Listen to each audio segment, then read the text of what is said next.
What's up? Before we get into our episode of Light Skin, we want to start with our business of the week. And that is my guy to the right. What is your name, brother? AC Kirk. All right, and what is your business? My business is VonTra General Management. Right now we're doing landscaping and demolition, small-scale demolition. We're looking into transitioning into property management, as well as carpentry in 2024. How long y'all been around for? We've been doing this since like 2019. It's taken a couple different shapes since its inception. Initially, it started off as kind of like a, what's it called, like an errand service kind of, doing random services for people, kind of helping them out with household issues, if they got things they need installed, put up, dog sitting, mowing lawns. Yeah, we was just doing whatever we had to do. But in the recent years, we began to narrow our focus on construction, things of that nature. That's what's up. Okay. I was gonna ask you, where can people find you? Where's your credentials? And we're on Facebook at VonTra General Management, as well as that's it. We on How Facebook. You spell that? VonTra General Management. VonTra. VonTra. But it's the long A, so you know when you got the vowel signs and you put the long drawn, not the squiggly. It's foreign. It's low key French. Yeah. You know what I mean? Like capital T. Balenciaga. Something like that. No, it ain't. You'll never pronounce it right. Ever. VonTra. But we're going to get the job done, though. That's it. Most definitely. What were you doing before this? Or right before you decided, like, how did it lead up into you doing or starting VonTra? I was 2019, so I was around 20 years old. I was a couple years removed from high school, bouncing around from job to job, trying to figure out what I was going to do. I had started going to college, and then I dropped out, and then I had actually wound up starting again, but then I dropped out again. I just didn't think that was, it didn't feel like a good fit for where I was at the moment. Did you have any other experiences with independent businesses and startups? Yeah, my parents have always been kind of entrepreneurial minded. When I was younger, my pops used to take me to, he had like this shop inside of a older folks' home. It's like a kind of like a grocery stop, so that's like convenience store. It wasn't like too big, but it was like just he had a bunch of stuff in there. I used to go up there with him and stock the shelves and whatnot. A couple years after that, they wound up buying the 4th Street Market. The bodega down the street? The 4th Street Market. Bodega. This is not New York. It was a bodega. This is not New York. We had wraps. We had tacos. Like, you know what I mean? Come famous on, for bro. them tacos. We had That's chicken. crazy. Who was making them? We had fair-skinned people. Okay. I was holding it down. Shout out to tacos, Maria. I thought, Shout out to Jelaine and them. Yep. Shout out to Jelaine. You know what I mean? It's a different time. Shout out to the family. Okay. What about Stop and Go? I heard you had your fingerprints around that. The old pizza. The old shop. pizza joint? Yeah. And what did you learn from those experiences? Yeah, I was really playing like a supporting role. Okay. I don't know how deep my fingerprints, I would say, go in there. Now, they was in the crust. You feel me? Because every time I got a piece of pizza, thumbprints all through that joint. You know what I mean? You know, I did what I could. It was a good learning experience in the sense that, like, my initial, like, mindset was never really based on, like, selling things, like, selling, like, literal items to people. So being in that setting and just seeing how that works with buying supplies, being efficient, and the timing of when you get the supplies, paying the rent on time, what type of returns we need to be looking at, you know, for a startup company and stuff like that. It was really informative. Very informative. Learned a lot. Yeah. I get it.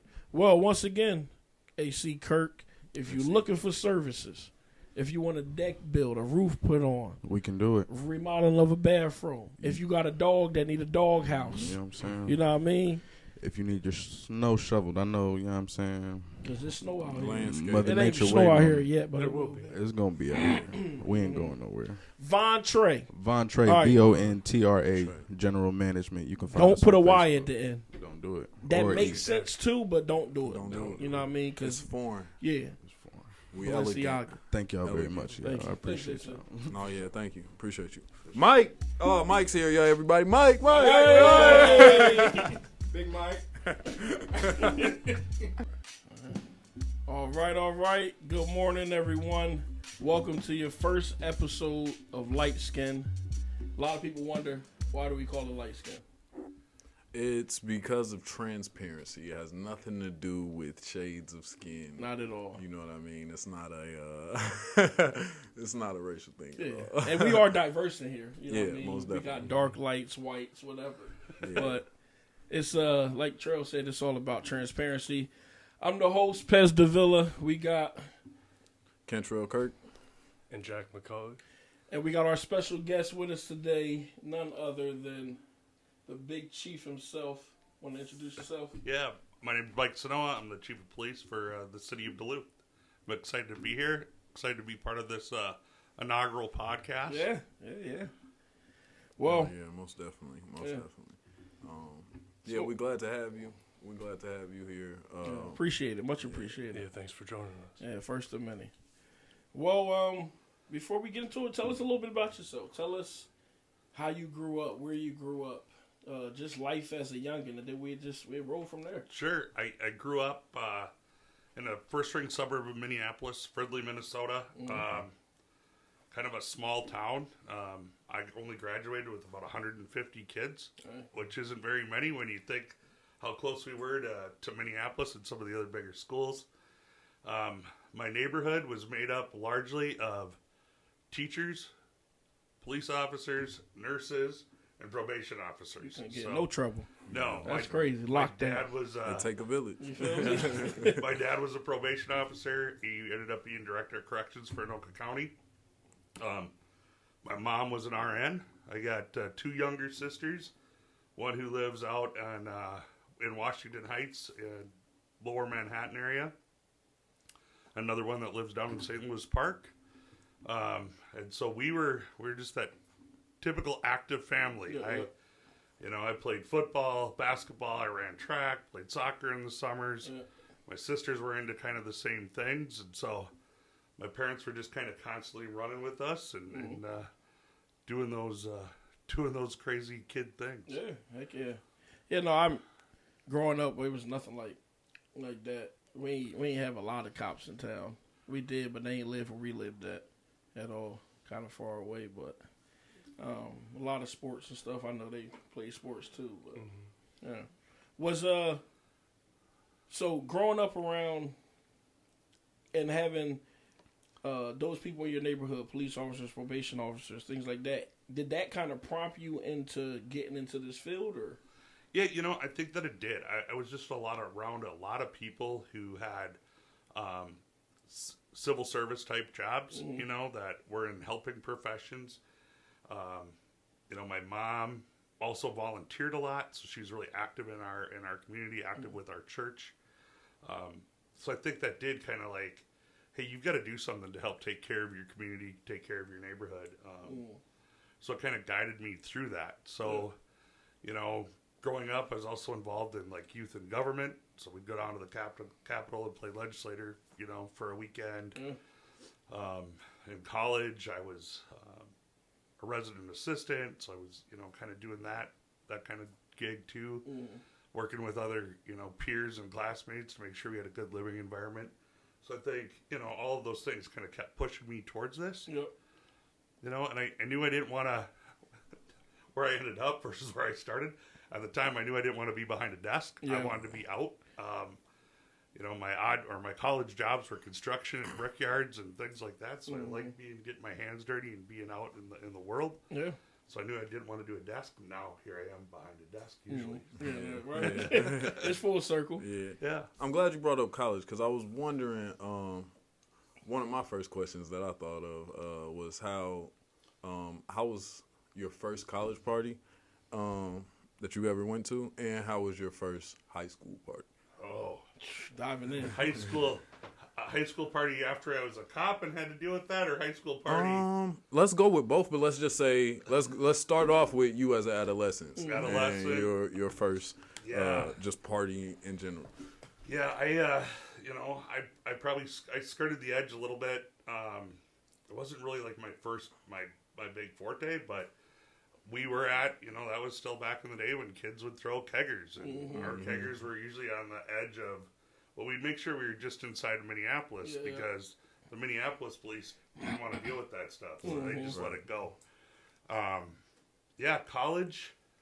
College, I had some wild times. I think like all of us, I don't know if I remember the first one, but I do. I remember going out, like Thirsty Thursdays was always a big thing. It's Thursday today. The whole time. Yeah. And I'm thirsty. The whole time. But that's later. We got work first. But I think that also adds to the empathy when you're dealing with a kid who's Most definitely. in high school or college, who's not of age, who has made that decision, and you're kind of like, all right, how can we get through this? What can we do to make sure you get home safely? Get you, if you're in high school, back to mom and dad, and they can try to deal with it. It doesn't always have to be, a sheet of paper to go with that. That's a good point. It's crazy because, like, when you in college and, you get cops come either bus a party or whatever, you always hear kids say, like, oh, you was in college before, like, don't you get it? Yeah, but when you in it, you don't think of the consequence part. Like, you don't think about, I only live 5 minutes away, I'm going to just drive real quick. Or the age part, nobody really think about. You just like, I'm in college, we trying to have fun, we ain't got our parents around, And sometimes we just think, he just being an asshole. Yeah. These cops is punked. They don't want us to have fun. I mean, I was always blessed in high school and my latter years, like it's after high school, with great cops in the sense that they gave us the warning, and then came back and even gave us another warning for us to disperse and chill out. And like, so my experience with that was more so like they always understood, and nobody ever like. Shit never really got too much out of him. Yeah, no. So, and we had those too. We had kind of a mixture where we would throw darties and stuff outside, especially like at UMD. It's a big thing when it get warm because everybody want to be outside, even if it's snow still on the ground. If it wait, what's 50, a dart? As soon as the sun's up. Oh, come on, what's a darty? All right, so darty is you come. Everybody pretty much come with a case, a case of beer, ciders or whatever. And you bring darts, like literally darts, and you sit lawn chairs out in a real big circle. You put your drink in front of you, and all you do is try to hit somebody's beer. Wherever the dart goes in is where you got to drink down to. If you hit the top and you pop it all the way open, you got to chug it. If you hit all the way at the bottom, you got to chug it. But then you just keep going, you just keep replacing it. But it's fun, crazy. But we had cops come by and they just say, look, as long as you ain't rowdy, keep it down, stuff like that. But then you do get some kids that just can't handle it. Get disrespectful. I'm like, all right, bro. Like, you got to get out of here. Go. Because now you messing it up for us. The whole time. You know what I mean? So I get where you're coming from with that. Yeah, you've got to be a good neighbor, right? Yeah, Even when you're in college or high school, you got to be a good neighbor and respectful of the people around you. And that's where, that's usually when we get called, is when that line of respect has gotten across. Exactly. It's 11 o'clock on a work night, and people are like, "Whoa, come on now, guys! It's time to quiet her down and take it back indoors." So, when you first got into policing, did you start in Duluth? Did you start in the cities? Or? Yeah, kind of. So my first full-time paid law enforcement job was City of Duluth. I was a reserve sheriff's deputy in Fargo, North Dakota. So I had a part-time license in North Dakota. Tiny bit of road work every once in a while, but mainly volunteering in the jail and then special events. So out there they have this big Red River Valley Fair. It's a bunch of concerts over the course of a week. So we'd go work that. There's a barn dance up in a town called Arthur, North Dakota. And we'd go work those. Just same thing, making sure that everybody's behaving, having a good time, but not starting bar fights and brawls and things like that. How getting into policing? what was your thoughts beforehand? Like, what did you think police was going to be like versus what was it like when you get into the actual action of it? That's a good question. For me, I think I had a pretty good understanding. Like I said, I grew up in a neighborhood where I had a lot of my neighbors in the profession, so I had different perspectives. I knew a handful of local friendly police officers. I knew a couple of Minneapolis police officers, knew a couple sheriff's deputies. And before I did this, it's weird because I never did a ride-along until I actually had a license. Okay. So when I had my post license in North Dakota, my first ride-along was in uniform, learning how to work the road with the guy. Mm-hmm. But I had a lot of in-depth conversations with these guys about what the career was like, what the profession was like, and one that really stuck with me was an officer out of Fridley, Bob Freeze, who just said, hey, you got to find a large agency, a place where you can grow, have a really diverse career, try different things, because otherwise you can get kind of salty, you can get kind of burned out if this is all that you can do, and there's really no path kind of forward. So when I was out applying, I was looking at big agencies, and I was fortunate enough to get hired in Duluth, because at the time, we were sitting in auditoriums of 400 or 500 people for a handful of jobs. Much different than it is. That's how many people was like in the academy? Or? No, 400 or 500 people taking the test to become a Duluth police officer. Oh, dang. For like 12 openings. Much different than it is now, but even in the smaller departments, there'd be 100, 150 people applying for one job. And so I think I had a pretty good idea of what to expect, and I'm really glad that I ended up in an agency Duluth size, because patrol work is super rewarding. There's a lot that you learn there, and you get to meet all sorts of different people, experiencing all different things, right? From, really bad events in their life to really wonderful events in their life.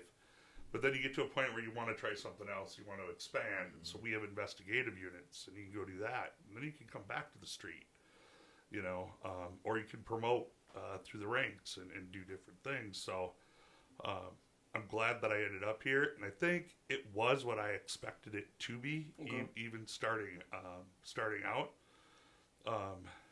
There are parts of it that I didn't quite expect growing up as a kid in the suburbs.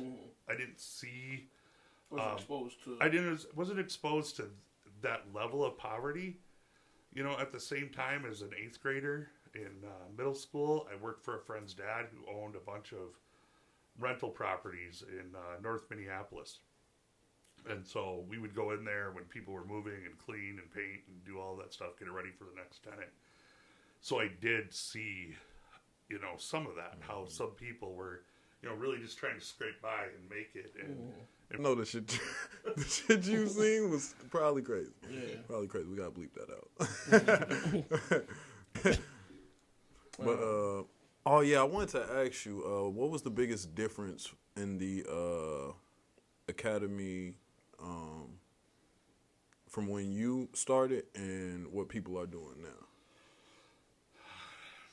I think when I started, so Minnesota, we don't really have like a traditional academy, right? It's you pay to go to school to become a police officer, and you go to what we call skills, where you learn the different skills. So from how to do defensive tactics, like how we make arrests. Oh, sorry. How we make arrests, to how to use firearms, to how to write reports, to how to clear buildings. At that time, it was really kind of really hard on the hard skills, right? Like, this is what you're going to know. This is what you're going to learn. Here's how you interact. Officer presence, command presence, all of those things. Now, what you see in so as an agency, because of our size, we're able to offer an in-house 11-week academy where we take those skills that you learned through your law enforcement skills program and through your degree, and we come back in and we're like, here's how we want this to operate in Duluth. Here are our policies. Here's our procedures. Here's our cultural expectations as an organization and as a community. So now we spend a lot more time on how do we de-escalate. We send all of our recruits through crisis intervention training, 40 hours of how do you work with people in mental health crises.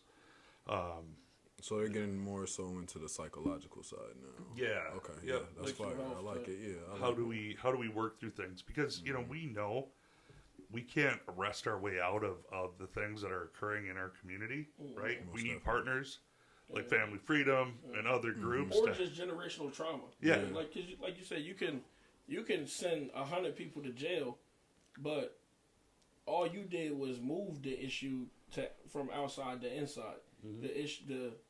The heart and mind issue still going on. But yeah, so no, that's interesting. I never heard it explained that way. So Yeah, so it's it is. It's about, okay, who else can help us in this situation? And so we spend a lot of time meeting with other, we have advocacy groups from sexual assault advocates, domestic violence advocates, to unhoused advocates that come in and talk to these recruit classes. And here are the services we have. Here's some good contacts if you find yourself in one of these, and we often do because, we're open 24/7, 365. When some of these other providers are closed, but it's good to have a contact that you can reach out to say, hey, this is what I got going on. Is there anybody available who can help this situation? yeah. You had mentioned there were 400 to 500 people going for about a dozen jobs back when you were getting into the position you're in. But what has changed from then to now? Because you said the demand has kind of completely fallen off for these jobs. Yeah, I think a lot has changed, and I can't put my finger on any one thing, but we started to see a decline in applications into this profession post Ferguson. After that event, saw a dramatic drop in Minnesota after the murder of George Floyd. I'm sure. So that changed it. I think you see, we know that we have tremendous support in our community for our agency, for the officers that work there. But if you watch the media and you look at social media, and you can still see kind of this stuff coming out. I think there's a lot of people who are going, I don't know if I want to put myself in that role. So it's kind of like all things all at once, right? It kind of happened. So we had these tragic, traumatic events that occur. At the same time, we have kind of the Clinton cops who were all hired in the 90s are all at retirement age. Then you have officers who, were exposed to those events, locally or in other parts of the state who are like, I've got to do something else with my life. I want to do a different profession. So that added to it. And at the same time, this is a profession where you do have, not that you work 365 days a year, but you have to be willing to miss some holidays and be willing to work nights. And I think that's hard too for people. So I think there's all those things that are kind of driving that, but we're seeing it in other civic professions, right? We're seeing a lack of nurses. We're seeing a lack of teachers. I just think right now it's hard for people to want to put themselves maybe in a microscope or under a microscope, which can happen in this world. Yeah. I think a lot of that stuff is like politically driven too. One thing media is real good at is just like splitting people up, whether it's political sides, race baiting people. Yeah, it don't matter what it is. Whatever. Cat, dog. Yeah, it don't matter. If you like decaf or regular coffee. Yeah, it's like putting people against each other so much that we don't even care about the facts. It's just like we walk in the room. Oh, you grew up over here, and so your family is Republican or maybe Christian, and you grew up over here, y'all Democrats or whatever. It's like nobody want to get to know nobody no more. Exactly. You just say, oh, it was on Facebook. You must act like everybody else. Yeah. Everybody putting everybody in the box. But then on the outside, we scream, oh, we all want equality. Well, like, give me a chance to show you what I'm like. Rather than, my little brother a cop, and I talked to you about that. For him, he even, like, starting to see just a lot of how big government is affecting local policing for him. Where he said there's a lot of things that he know he can speak on and bring change to, but no matter how hard he push, if it's not fitting that agenda it's hard for those things to be implemented, which makes a lot of people who might really want to be in this profession to make a change not want to be in this profession because you can't make a change. Yeah. You know, so has the instances, you know, like George Floyd and things like that, how has that changed the way just policing is, just say locally for you? Has that changed the way y'all go about training or teaching things, or does that not affect the effectiveness of how the training has already been in the past with Duluth? You know, for us, you know, when all of that happened, there was like a demand for different changes. And as we, you know, took stock in our agency and what we were training and how we were doing it, we had a lot of those best practices already in place. There were things that we had to change slightly because the post mandates on some training changed. But for the most part, you know, we already had a robust crisis intervention team. We already had social workers embedded with our behavioral health unit. We were just starting to ramp up our substance use response team. So we were doing some of these harm reduction deals. How we were operating in our schools, you know, as SROs was different than in other places. You know, we were there trying not to. We were there if there's a criminal matter to handle that. But for the most part, to be in there building relationships with these kids and not being another disciplinary arm of the educational system. Like, hey, we're here to help these kids work through problems, connect them with resources, be just another adult guide in that district. And that's another thing. I was a part of a lot of those SRO meetings. For people who don't know, student resource officer, or school resource officer. Sorry, and it was super split. A lot of people thought that officers shouldn't be in schools. And then there was another side that thought, they're needed in schools, you know. But then there was such a stigma that was going around where a black community itself didn't want the presence of police in schools, afraid of officers, which, you know, when my generation, we hear that, a lot of that stuff seems to be passed down from older generations. Like, they put their hesitations onto us. Definitely. And it's like, nah, when I grew up, we had officers in the schools all the time. Like, and I ain't gonna hold you, I felt safe, good knowing it was there, because something can pop off anytime. Listen, growing up in Eastside St. Paul, our police officer in our school, he was our basketball coach. Mm-hmm. So the duality with that, we had guys on the team who was in the streets, and he definitely helped get them out of that and helped them push on to a path of just being a man just taking care of business and stuff like that. And I know every police officer isn't involved in the sports, but at the same time, it's a different feeling when you grew up with somebody and then you see them on the outside of high school, and it's a different comfortability if he walk up to your car, because now y'all got a history. Yep. And so, you know, you ain't just being approached on the wild stuff like, what do you want? Like, you know, and it is like, it's assholes in every profession. I don't care if it's a cop. I don't care if you bake donuts. I don't care. You know what I mean? But the fact of the matter is like, once again, we get to the point where we see one person or even 10 people make a mistake. So in our mind, everybody who look like that make that mistake. It's like, nah, trust me. I know a lot of people in the field of work that we do that we like, I don't want no parts of it. No. You know what I mean? But I never judge the people I work with that way, or other entities that I know doing what they supposed to that way. That's more, you know, it's like, get to know this individual.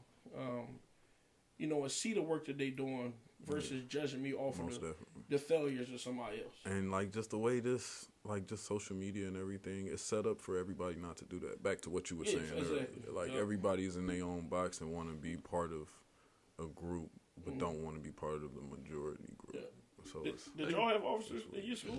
We did, yeah, and he had a pretty good relationship with like most of the students, but for the most part, he kind of just stayed out of the way and like watched the day go on. Yeah.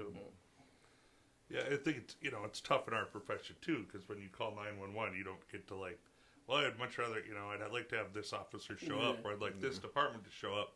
Unlike, the baker, where I can say, yeah, he's not a good baker, or he's just a jerk. Right. I'm gonna go to a different bakery. That's the hard part. People don't really have a choice on who's showing up. So it's important to me and to our staff that we try to show up the best we can every day for people. Also knowing that, there's a person underneath that uniform who's got, who knows what going on in their lives as well, and dealing with human struggles like other humans. Hey, that's so we got to show up professionally and be kind and courteous and get to the heart of the problem. And if the heart of that problem is somebody needs to go to jail, then somebody needs to go to jail. Yeah. If the heart of the problem is, hey, we got to get somebody from social services in here and help these people out, then we got to try to do that too. Yeah, it is. That's issues we deal with a lot. Like we got, we might have young people that struggle with substance abuse, or families that have this issue or that. And, sometimes, even for us, we look for different services every day. What's out there to help our kids or help our families. And sometimes we get so stuck in a hard place, especially when it comes to, like, addiction. There's not a lot of things readily available for youth that struggle with addiction. And a lot of the things that are support, it kind of hurts because of the rules they got to abide by. Right? So it kind of leaves us going in circles. Yeah. Or it leaves us coming to a point where we say the best place for these kids right now is not at home. Yep. And it's probably at AJC. Yeah, and it sounds crazy. Yeah. Because who wants to say the best place is in the juvenile detention center? But if that's where the services are, and they don't have a good home base, or they won't be able to get placed into a different home fast enough, and they addicted to drugs real bad, our goal, we just want you to get help, And, me and Trail, we go up to AJC every other Tuesday, and we get to work with a lot of the youth just all around the city. We also run juvenile diversion for St. Louis County, so we get to see this stuff firsthand. So when we speak on it, it just ain't off of something we heard. Like, we see this stuff every day, deal with it. Like, our job, whether or not we're in the building, it's like you said, it's 24/7. 24/7. My phone, 2 in the morning. We get calls, hey, I'm stuck here. I don't know where my mom and dad. I need a ride. I ain't ate in the day. All right, here I come. You know what I mean? Like, let's roll. But that's the job. Sometimes you show up and you got to give people tough love. And people, that's not what they need. They don't need coddling either. Yeah, exactly. Like, we got to meet them where they at, and then tell them. Sometimes the hardest thing is telling people what they need to hear. It's a cliche statement, but it's true.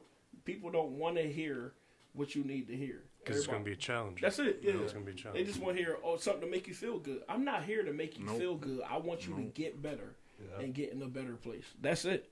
And guess what? Every day, when kids are in need, their first phone call is to us. They come in the door, we get big hugs every day. Oh, school was this. I just got this new thing. No matter how tough we are, or what we say or what we do, they know that this is safe. You know what I mean? And they know your intentions. Exactly. They know you all have good intentions. Yeah, it's supportive. It's caring. Yeah. You're giving them a chance for hope, right? Find a different path. I remember the first time I came to this studio to check it out with Jacob. And there's a young man, I can't remember his name, but, we got to talking outside there, and, he shared that he had struggled in school, but now he had found he'd got an opportunity to try some welding and had gotten into a program, and, super excited about this, future and path, and had kind of ideas of what type of welding he would like to try to get into and do. And, so that's exciting to hear, to see a kid who's like, I thought I was going to fail out. I didn't think I was going to make it. And then, I was able to find my way.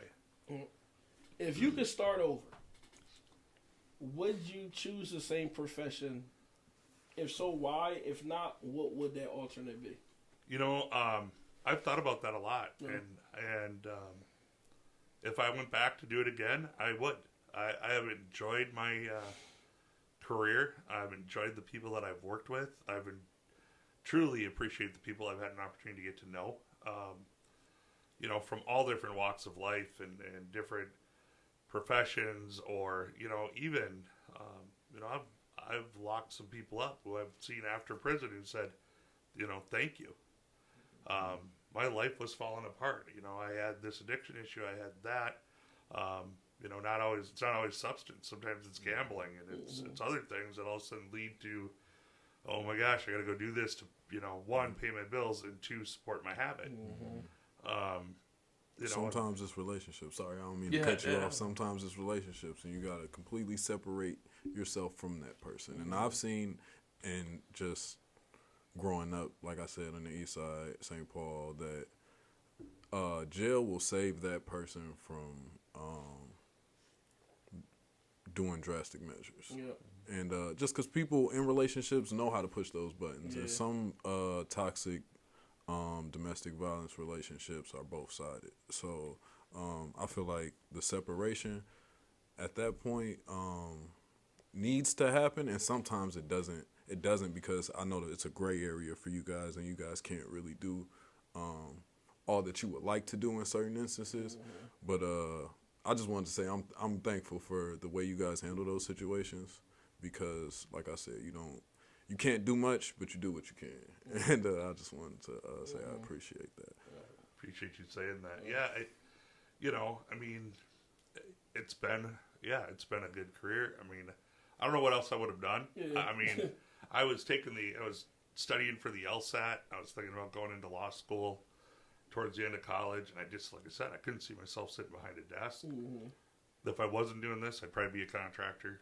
You know, I just enjoyed that work too when I was growing up, learning how to do those things. You know, are there days now, and I'm guessing it is different, like going from just being patrol every day, or, you know. Well, let's ask this first. What was your jobs throughout that led up to here? You know. Sure. So I was I worked Lincoln Park for 7 years, so West End. That's where the first place I lived, too. The first neighborhood I lived in was in the Lincoln Park neighborhood when I moved up to Duluth 26 years ago. Really almost to the day. So that was the first neighborhood I lived in. I worked in that district, got to know people in that district. Watched that area change and evolve dramatically here in the last several years. It was crazy to see Lincoln Park pop up. And then I went in. I worked. I was an investigator in violent crimes, so I worked death investigations, homicides, robberies. How was that? Like, what was the? I mean, I don't know what you can talk about, but what was like the craziest shit you've seen? That was just like. That made you really question, like, why I want to keep doing this? Yeah. You know, working some of those deaths, working some of those homicides, just the tragedy. I mean, tragic loss of life. You know, for the person, who, was brutally, murdered or killed. And at the same time, I was involved in a couple of cases where we locked up some very young kids into adult prison, and some of them for not the remainder of their life, but their probably most productive years are now spent in Oak Park Heights, and it's sad and it's tragic, and you just wonder, how did you get that far down the river? How wasn't there a safety net? How did we not divert you from this path? Because they were silly things. They were like robbing a guy for a case of beer and he ends up dead. I mean, I've been on some infant deaths that turned out to be homicides as well. And you sit there and go, how did you do this? As a parent, as a caretaker, but then you also go back to, okay, where's the root cause? What trauma was, existed in their lives as well? Because, that's the hard part when you're investigating these things you're doing. And that is, you've got to keep in mind, again, there's a person back there somewhere, despite maybe this being a monster in front of you today.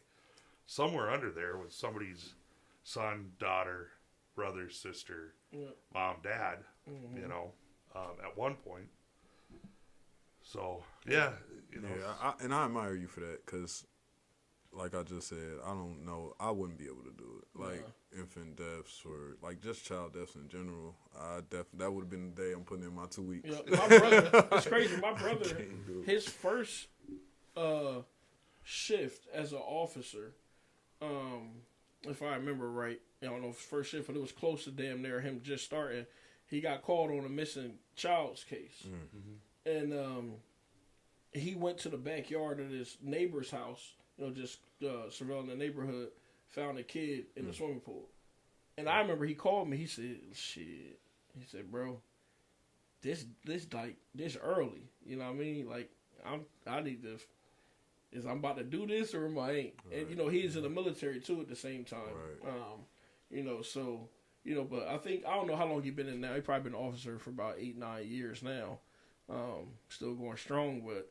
Even those things, he said, you think about them. They don't really never leave your mind, But a lot of people, they look at officers or people in the military think, oh, they got to be strong all the time.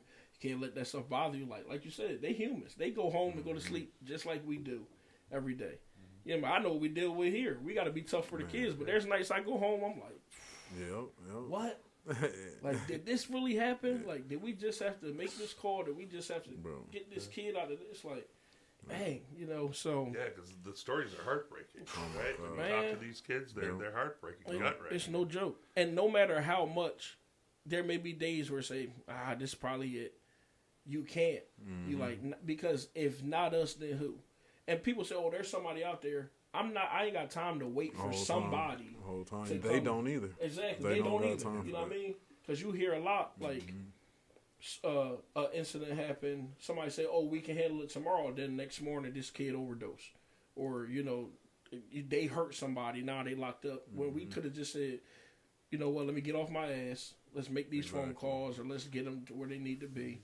The next man thing is not even we ain't got time to think about that, Well, they're sneakier these days too. These kids, right? I mean, we all had to be on a landline. Even you guys who are as young as you are, you still had probably landlines at home to meet up with your buddies, and mom or dad might hear that. Right on the other line. Right on three-way. Get off the phone. Chill out. It's all good. Yeah. But where now they're snapping this stuff. I've heard the stories where you guys have had. Oh, it looks like. Because one of the kids is smart enough to say, we got to let somebody know, and let's go break up this fight down in the canal before it turns into a fight. Let's get we've been called out there how many times? You know what I mean? But the kids these days, they are different. It's a different generation, and I'm 32. You know what I mean? So I was born in the 90s, which is for some people not long ago. For me, it is, but. We still had kind of that old school mentality from our parents of yes ma'am, no ma'am, respect elders, we was bad, don't get me wrong. We was bad, but we was bad in a way where my mom wasn't going no. You know what I mean? When I went in the crib, my mom thought we was really we went to church on Sundays. You know what I mean? Like it was no joke. Now you just get like blatant disrespect where parents say, oh, I can't handle my kid. I've never heard my mom say that. No. Big as I was, there's still right now, I'm still not about to just go disrespect my mom because she'll smack the shit out of me. Or another adult in front of him. Yeah, you know what I mean? Yeah, I know what you mean. My first time cussing in front of my mom, we was in a restaurant at my great-grandma's birthday party. And this lady walked in, she had these big glasses on. And I don't know what made me say it. I was like 12. I was like, yo, look at them big-ass glasses. My mom looked at me, what did you say? Knowing she heard what I said. Yeah. Before I could repeat it, punched me in my mouth. In a restaurant, everybody looking. I'm just sitting there like, damn. You know what I mean? That ain't happening no more. But everybody in the restaurant knew you deserved it. Oh, yeah. And ain't nobody say nothing. You can't do that. My mom would have whooped their ass too, probably. He know. You know what I mean? So, it is. It's just... So I see how, policing got to evolve. I see how we got to evolve. But also in a way where continue to hold people accountable. Yeah. Rather than just let shit slide under the rug. Because then you get repeat offenders and you get repeat actions that's going to get you in trouble long term, whatever. So it's it's trying to get to these to these kids, do that deflection work way upstream. They, ideally they don't, most of the population doesn't run into police officers in general, right? I mean, even traffic stops are fairly rare, for most of us. I've had my share, we probably all have. But at the same time, ideally these kids who are struggling or have things going on at home or whatever else, we're catching them, upstream and not downstream when it's like, well, now what? Yeah. Now and that's is what it we hope to EDC, be is it that treatment, downstream. is it whatever? Yeah, exactly. So, we ain't got too much longer, but how was it getting to becoming the chief? Okay. What was that? When did that opportunity arise? You mean like the transition? Yeah, or just how did the opportunity arise? Because has being a chief always been a goal of yours, or did it kind of present itself and you thought about it? Was it, Sure. Wasn't a goal. Okay. Really wasn't. I've always just sought opportunities to help, myself grow, to help improve my agency. I'm a big believer in it's we, not me. We're on a team, right? And we have a team and we have support systems around us, other agencies that help us out, agencies we try to help out. So as opportunities came up to promote, I took them. I was a sergeant, on the street for a very short period of time, and then I was running investigations again, violent crimes and crime scene investigations, and did that for a few years, and I promoted again to lieutenant. Along the way, I went and got my master's degree. I went to Northwestern School of Police Staff and Command. So it's always kind of lifelong learner. Always kind of trying to find ways to challenge myself and learn things. Became a lieutenant, ran our major crimes division, which encompasses sex crimes and violent crimes and all of those. Domestic violence response team, juvenile, all of those kind of things. And I got moved in and I was running our professional standards unit. So internal affairs, technology, training, hiring, recruiting. And as I sat in that chair, Mike announced his retirement, and I had a lot of internal and external encouragement that, we think you're the right person at the right time to try to lead this organization forward. And so I took the opportunity, took on the challenge, the leadership challenge. But I've got a great team around me. I have some really excellent professionals who have very diverse careers. Got a recruitment team out there that they're dogged. I often say it's like D1 recruiting now, right? We've got to go out, we find somebody who's interested in the profession, and start talking to them. Start talking about the benefits. I mean, it's a pretty good lifestyle to make north of 70,000 and work about half the year as a patrol officer. And so there's those opportunities for that downtime and that recreation. And get to enjoy everything that this community has, all these different trails and lakes and parks and bikeways. And y'all do got a team. I ain't gonna lie. I've been a lot of places. And by far, this is my favorite, police department. I mean, from Dana to LaFontaine, he retired, but Rowe and Nealon. I mean, it's especially the community officers we work with every day. We've never had issues. Yeah, I've never had an issue with, and I've been here my whole life. Yeah, but I've never had an issue with any police officer that has come through and helped us. So, we really appreciate y'all help. Yeah, definitely. It's good to hear. I like to hear that you like your team, because it truly is, to me, it's a team. And I know our officers, they feel a sense of family, and, they like to eat together. They like to do those things when they're working. And you can call them. I mean, that's one.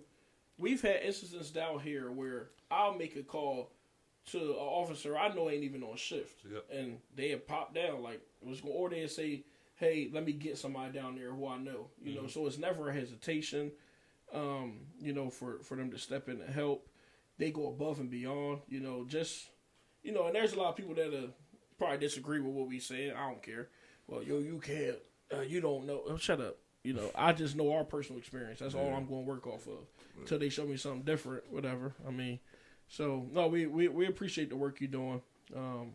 we appreciate you coming on for sure, spending some time. Most with definitely. Yeah. Thank you. Thank you. I'm excited to see these episodes as you guys progress and bring in other people. And, Definitely. Yeah, and I'm gonna get a soundboard. You deserve a round of applause right now. You know But what? you know what I mean? Thank you. Just getting rolling. So, yeah, hope you have a rest of your day goes well. And I hope you can come back too. Yeah, I hope you yeah. come back. Hope we can kick about. Get some sports other or officers something. in, give them shit. You know what I mean? So yeah. Hell yeah. we good. Thank you. Awesome. Thank you guys. Thank you. We gonna close you down. Oh.